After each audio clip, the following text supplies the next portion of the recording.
ANM ನ್ಯೂಸ್ಗೆ ಸ್ವಾಗತ.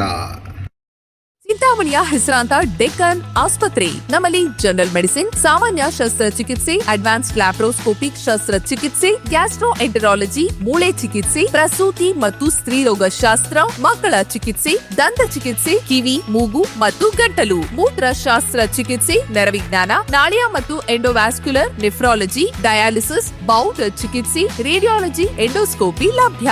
ಸೌಲಭ್ಯಗಳು: general ward, private ward, twin sharing ward, day care, ತುರ್ತು ward, 3 modular OT, step down ICU, ಜೊತೆಗೆ ಪ್ರಮುಖ ವಿಮಾ ಕಂಪನಿಗಳೊಂದಿಗೆ ನಗದು ರಹಿತ ಸೇವೆ ಲಭ್ಯ. ಗೃಹಲಕ್ಷ್ಮಿ ಹಣ ನಿಮ್ಮ ಖಾತೆಗೆ ಬರುತ್ತೆ. ತಪ್ಪು ಮಾಹಿತಿಯಿಂದ ಸೈಬರ್ ಸೆಂಟರ್ಗಳಿಗೆ ಅಲೆದಾಡಬೇಡಿ. ಮುನಿನಾರಾಯಣಪ್ಪ. ವಿರೋಧ ಪಕ್ಷದವರು ಗೃಹಲಕ್ಷ್ಮಿ ಯೋಜನೆ ಹಣ ಹಾಗೂ ಇತರ ಗ್ಯಾರಂಟಿಗಳ ಬಗ್ಗೆ ಸಾರ್ವಜನಿಕರಲ್ಲಿ ತಪ್ಪು ಮಾಹಿತಿ ಹಬ್ಬಿಸುತ್ತಿದ್ದು, ಇದಕ್ಕೆ ಸಾರ್ವಜನಿಕರು ಆತಂಕಗೊಂಡು ಸೈಬರ್ ಕೇಂದ್ರಗಳಿಗೆ ಅಲೆಯುವ ಅಗತ್ಯವಿಲ್ಲವೆಂದು ಚಿಂತಾಮಣಿ ತಾಲೂಕು ಗ್ಯಾರಂಟಿ ಅನುಷ್ಠಾನ ಸಮಿತಿ ಅಧ್ಯಕ್ಷ ಜಂಗಮಸಿಗೆ ಅಡಿ ಮುನಿನಾರಾಯಣಪ್ಪ ಸ್ಪಷ್ಟಪಡಿಸಿದ್ದಾರೆ. ಅವರು ನಗರದ ತಾಲೂಕು ಪಂಚಾಯಿತಿ ಕಚೇರಿಯಲ್ಲಿ ಗ್ಯಾರಂಟಿ ಅನುಷ್ಠಾನ ಸಮಿತಿ ಕಚೇರಿಯಲ್ಲಿ ಸುದ್ದಿಗಾರರೊಂದಿಗೆ ಮಾತನಾಡಿದ ಅವರು, ಸರ್ಕಾರದ ಗ್ಯಾರಂಟಿ ಯೋಜನೆಗಳ ಕುರಿತು ವಿರೋಧ ಪಕ್ಷದವರಿಂದ ಕೇಳಿ ಬರುತ್ತಿರುವ ಸುದ್ದಿಗಳಿಗೆ ಕಿವಿಗೊಡಬಾರದು ಎಂದು ಮನವಿ ಮಾಡಿದರು. ರೇಷನ್ ಕಾರ್ಡ್ ಅಪ್ಡೇಟ್ ಬೇಕಿಲ್ಲ, ಗೃಹಲಕ್ಷ್ಮಿ ಹಣ ನೇರವಾಗಿ ನಿಮ್ಮ ಖಾತೆಗೆ ಜಮೆಯಾಗಲಿದೆ. ಇದಕ್ಕಾಗಿ ರೇಷನ್ ಕಾರ್ಡ್ ಅಪ್ಡೇಟ್ ಮಾಡಿಸುವ ಅಗತ್ಯವಿಲ್ಲ ಮತ್ತು ಇದು 5 ವರ್ಷಕ್ಕೊಮ್ಮೆ ಬದಲಾಗುವುದಿಲ್ಲ ಎಂದ ಅವರು, ಪಂಚ ಗ್ಯಾರಂಟಿಗಳಲ್ಲಿ ಗೃಹಲಕ್ಷ್ಮಿಗೆ 3,000 ರು ಹಣ ಕೊಡಲಾಗುತ್ತದೆ ಎಂಬುದು ಸಂಪೂರ್ಣ ಸುಳ್ಳು. ಸರ್ಕಾರದ ನಿಯಮದ ಪ್ರಕಾರ ಪ್ರತಿ ತಿಂಗಳು 2,000 ರು ಮಾತ್ರ ನೀಡಲಾಗುತ್ತದೆ. ವಿರೋಧ ಪಕ್ಷದವರು ಜನರನ್ನು ದಿಕ್ಕು ತಪ್ಪಿಸಲು ತಪ್ಪು ಸಂದೇಶಗಳನ್ನು ಹಬ್ಬಿಸುತ್ತಿದ್ದಾರೆ ಎಂದರು. ಅಧಿಕೃತ ಮಾಹಿತಿ ನಾವೇ ಜನರಿಗೆ ಮಾಧ್ಯಮದ ಮೂಲಕ ತಲುಪಿಸುತ್ತೇವೆ. ಸರ್ಕಾರದ ಗ್ಯಾರಂಟಿ ಯೋಜನೆಗಳಲ್ಲಿ ಯಾವುದೇ ಮಾರ್ಪಾಡುಗಳಿದ್ದರೆ ಮಾಧ್ಯಮದ ಮೂಲಕ ಅಲ್ಲದೆ ನಾವೇ ಖುದ್ದಾಗಿ ನಿಮ್ಮ ಮನೆಗೆ ಬಂದು ಅಧಿಕೃತ ಮಾಹಿತಿ ತಲುಪಿಸಲಿದ್ದೇವೆ ಎಂದರು. ಬಾಕಿ ಹಣ ಶೀಘ್ರದಲ್ಲೇ ಜಮೆ ಎಂದ ಅವರು, ಕೆಲ ತಾಂತ್ರಿಕ ಕಾರಣಗಳಿಂದ ಬಾಕಿ ಉಳಿದಿರುವ ಗೃಹಲಕ್ಷ್ಮಿ ಹಣವು ಶೀಘ್ರದಲ್ಲೇ ಅರ್ಹ ಫಲಾನುಭವಿಗಳ ಬ್ಯಾಂಕ್ ಖಾತೆಗಳಿಗೆ ಜಮೆಯಾಗಲಿದೆ. ಸಾರ್ವಜನಿಕರು ಯಾವುದೇ ಸುಳ್ಳು ವಿದ್ಯಮಾನಗಳಿಗೆ ಅಥವಾ ವದಂತಿಗಳಿಗೆ ಕಿವಿಗೊಟ್ಟು ಗೊಂದಲಕ್ಕೀಡಾಗಬಾರದು ಎಂದು ಮುನಿನಾರಾಯಣಪ್ಪ ಮನವಿ ಮಾಡಿದರು. ಈ ಸಂದರ್ಭದಲ್ಲಿ ಗ್ಯಾರಂಟಿ ಅನುಷ್ಠಾನ ಸಮಿತಿಯ ಗೌರವಾನ್ವಿತ ಸದಸ್ಯರಾದ ರಾಮಚಂದ್ರಪ್ಪ, ಮುನಿಯಂಜಪ್ಪ, ಭಾಸ್ಕರ್, ರಾಧಮ್ಮ, ಟ್ಯಾಂಕ್ಮಂಡ್ ರಸಯ್ಯ, ವಿಜಯಕುಮಾರ್, ಶ್ರೀನಿವಾಸ ರೆಡ್ಡಿ, ವೆಂಕಟರೆಡ್ಡಿ, ಕೆಎಸ್ ಕರುಣೋದಯ ದಾಸ್, ವಿಜಯ್ ಎಟಿಎನ್, ಶಿವಾರೆಡ್ಡಿ, ಎಂಕೆ ಚನ್ನಕೇಶ್ವರ ರೆಡ್ಡಿ, ಸಿಕಂದರ್ ಬಾಬು, ಫಾರೂಕ್ ಅಹಮದ್ ಸೇರಿದಂತೆ ಮತ್ತಿತರರು ಈ ಸಂದರ್ಭದಲ್ಲಿ ಉಪಸ್ಥಿತರಿದ್ದರು. 2023ರಿಂದ ಪಂಚ ಗ್ಯಾರಂಟಿಗಳ ಯೋಜನೆಯನ್ನು ಒಂದು ಯೋಜನೆಯನ್ನು ತಂದಾಗ ಈ ದೇಶದ ಬೇರೆ ರಾಜಕೀಯ ಮಿತ್ರರೆಲ್ಲನೂ ಅದನ್ನು ಹೀಯಾಳಿಸ್ಕೊಂಡು ಇದಾಗಲ್ಲ ಹೋಗಲ್ಲ ಅನ್ನೋ ಮಟ್ಟದಲ್ಲಿ ಮಾತಾಡಿದ್ರು. ಆದರೂ ಕೂಡ ನಮ್ಮ ಸರ್ಕಾರ ಇವತ್ತು 3 ವರ್ಷ ಆದರೂ ಕೂಡ ಆ ಯೋಜನೆಯನ್ನು ಮುಂದುವರಿಸ್ಕೊಂಡು ಬರ್ತಾ ಇದೆ. ಆದರೆ ಈ ಮಧ್ಯೆ ಏನಾಗಿದೆ ಅಂದರೆ, ಈ ರಾಜಕೀಯದ ಒಂದು ಪಿತೂರಿಗಳು, ಆ ಪಿತೂರಿಗಳಿಂದ ಏನು ಮಾಡ್ತಾ ಇದ್ದಾರೆ ಅಂದರೆ, ಇದರಲ್ಲಿ ಗೃಹಜ್ಯೋತಿ ಅಂತ ಒಂದು ಯೋಜನೆ ಇದೆ. ಗೃಹಜ್ಯೋತಿ ಅಂದರೆ ಕರೆಂಟ್ ಫ್ರೀಯಾಗಿ ಕರೆಂಟ್ ಕೊಡೋದು. ಆ ಫ್ರೀಯಾಗಿ ಕರೆಂಟ್ ಕೊಟ್ಟಾಗ ಅದು 200 ಮೀಟ್ರ್ ಒಳಗಡೆ 200 ಯೂನಿಟ್ ಒಳಗಡೆ ಎಷ್ಟನ್ನು ಉಳಿಸ್ಕೊಂಡ್ರು ಅದೆಲ್ಲ ಫ್ರೀ ಅನ್ನೋ ಒಂದು ಯೋಜನೆ. ಅದು ಇವತ್ತು ಜನ ಉಪಯೋಗಿಸ್ಕೊಂಡು ಇವತ್ತು ಆರ್ಥಿಕವಾಗಿ ಅದನ್ನು ಸಫಲರಾಗ್ತಾ ಇದ್ದಾರೆ. ಗೃಹಲಕ್ಷ್ಮಿ ಅಂತ ಮನೆ ಯಜಮಾನಿಗೆ 2,000 ತಿಂಗಳಿಗೆ ಏನು ಪರಿಹಾರ ಕೊಡೋದು. ಆ ಒಂದು ಯೋಜನೆ ಕೊಟ್ಟರು. ಈಗ 3 ವರ್ಷದಿಂದ ಒಂದು ತಿಂಗಳಿಲ್ಲ ಅಂದರೆ ಇನ್ನೊಂದು ತಿಂಗಳು ಕೊಟ್ಟು ಎಲ್ಲ ಈಗ 30 ತಿಂಗಳದು ಈಗ 60,000 ರೂಪಾಯಿ ಬಂದಿದೆ. ಈಗ ಏಪ್ರಿಲ್ ಹಾಕಿದ್ದಾರೆ, ಇನ್ನು ಈ ತಿಂಗಳಲ್ಲಿ ಬೀಳ್ತದೆ. ಆ ಥರ ಕೊಟ್ಕೊಂಡು ಬರ್ತಾ ಇದ್ರು ಕೂಡ ಜನ ಅದನ್ನು ಏನೇನೋ ಹೇಳ್ಕೊಂಡು ಮತ್ತೆ ನಾವು ಎಲೆಕ್ಷನ್ ಬರ್ತಾ ಇದೆ, ಈಗ 3,000 ಕೊಡ್ತೀವಿ, 4,000 ಕೊಡ್ತೀವಿ, ಈಗ ಮಾಡಿಬಿಟ್ಟಿದ್ದಾರೆ 3,000 ಅನ್ನೋದು, ಅದನ್ನು ಬರೋದಿಲ್ಲ ಅನ್ನೋದು ಏನೇನೋ ಹೇಳ್ತಾರೆ. ಇದನ್ನು ನಮ್ಮ ಮಹಿಳೆಯರೆಲ್ಲ ಕೇಳಿಬಿಟ್ಟು ಈ ಸೈಬರ್ಗಳ ಹತ್ರ ಹೋಗಿ ಆ ಸೈಬರ್ಗಳವರು ಕೂಡ ಅದನ್ನು ಹೇಳ್ತಾರೆ, ಏನೋ 3,000 ಕೊಡ್ತಾರಂತ. ಈಗ ಇನ್ನು ಮುಂದೆ ನೀವು ಎಲ್ಲ ಅರ್ಜಿಗಳು ಹಾಕ್ಕೊಳ್ಬೇಕು, ಅದು ಹಾಕ್ಕೊಳ್ಬೇಕು, ಇದು ಹಾಕ್ಕೊಳ್ಬೇಕು ಅಂತೇಳಿ ಅವ್ರನ್ನ ಮರಳು ಮಾಡಿ ಇವತ್ತು ಗೊತ್ತಿಲ್ಲದ ಜನ ಏನಾಗಿದ್ದಾರೆ ಅಂದರೆ, ಆ ಸೈಬರ್ಗಳ ಹತ್ರ ಹೋಗಿ 1,000 ರೂಪಾಯಿ ಖರ್ಚು ಮಾಡಿಕೊಂಡು ಹಾಳಾಗ್ತಾ ಇದ್ದಾರೆ. ಇದೆಲ್ಲ ಸುಳ್ಳು. ನಮ್ಮ ಸರ್ಕಾರ ಕೊಡೋದು 2,000ನೇ. 2,000 ನಮ್ಮ ಸರ್ಕಾರ ಇರೋವರೆಗೂ ಕೊಡ್ತಾರೆ. ಮಧ್ಯದಲ್ಲಿ ನಿಲ್ಲಿಸೋದು ಏನೂ ಇಲ್ಲ. ಅದು 2,000 ಕೊಡೋದು ನಿಜಾನೇ, ಕರೆಂಟ್ ಕೊಡೋದು ನಿಜಾನೇ. ಆಮೇಲೆ ಶಕ್ತಿ ಯೋಜನೆ ಬಸ್ ಪಾಸು ಅದು ಹೀಗೆ 3 ವರ್ಷ ಆಯಿತು, ಅದು ಕೊಡ್ತಾ ಇದ್ದಾರೆ. ಆಮೇಲೆ ಅನ್ನಭಾಗ್ಯ, ಇವತ್ತು ಅನ್ನಭಾಗ್ಯದೇನಾಗಿದೆ ಅಂದರೆ ನಿಮಗೂ ಗೊತ್ತಿರಬೇಕು, ಅನ್ನ ಯಾರ್ಯಾರು ತಿಂತಾಯಿದ್ರು ಮೊದಲು, ಇವಾಗ ಯಾರ್ಯಾರು ತಿಂತಾರೆ ಅಂತ.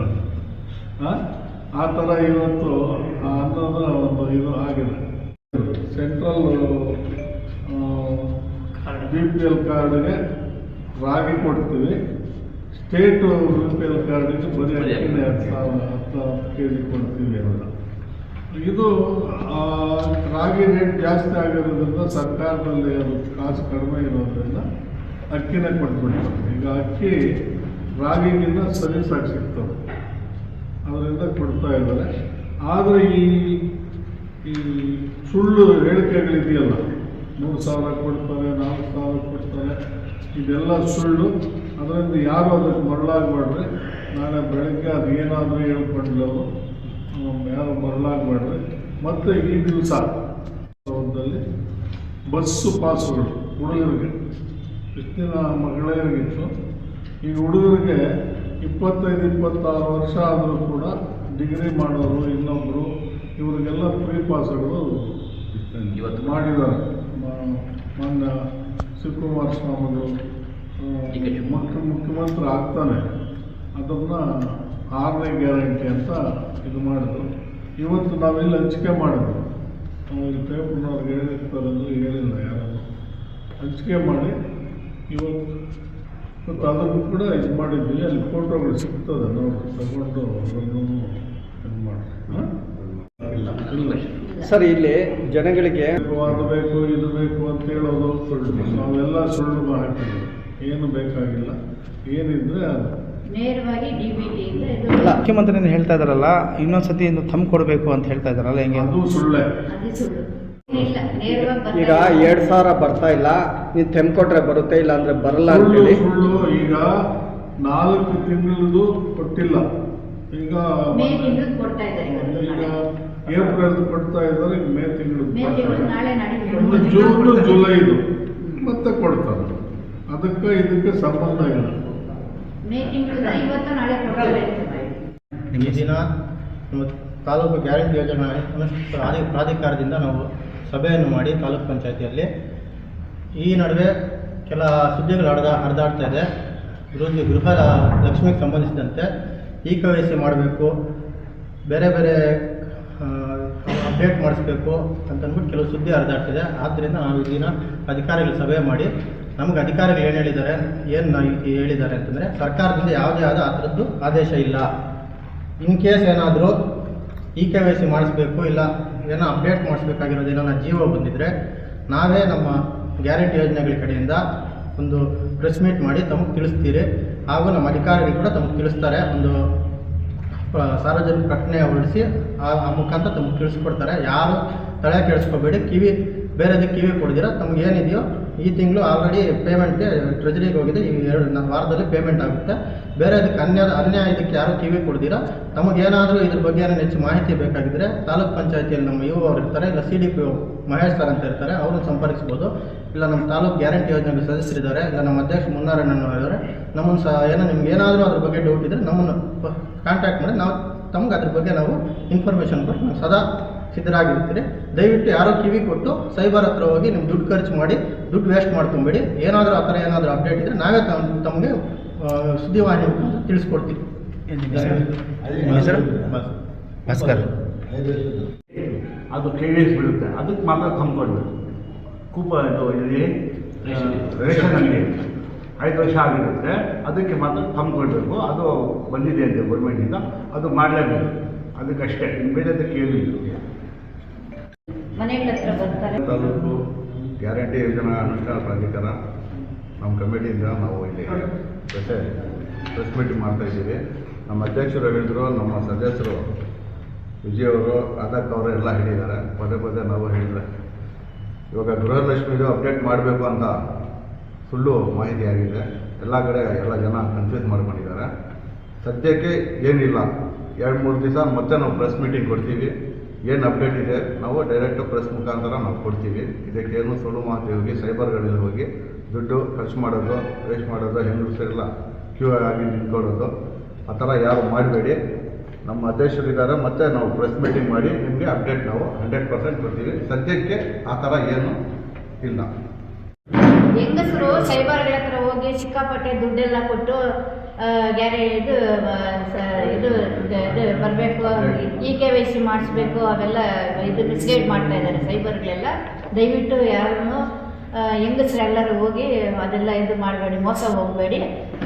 ನಿಮ್ಮದು ಗೌರ್ಮೆಂಟಿಂದ ಮೇ ತಿಂಗಳದ್ದು ನಾಳೆನೋ ನಾಡಿದ್ದು ದುಡ್ಡು ಬ್ಯಾಂಕ್ ಬರುತ್ತೆ ನಿಮಗೆ DBT ಮುಖಾಂತರ ಅಂತ ನಾನು ಹೇಳಿ. ನಿಮ್ಮ ಹೆಸರು? ರಾಧಮ್ಮ ಅಂತ.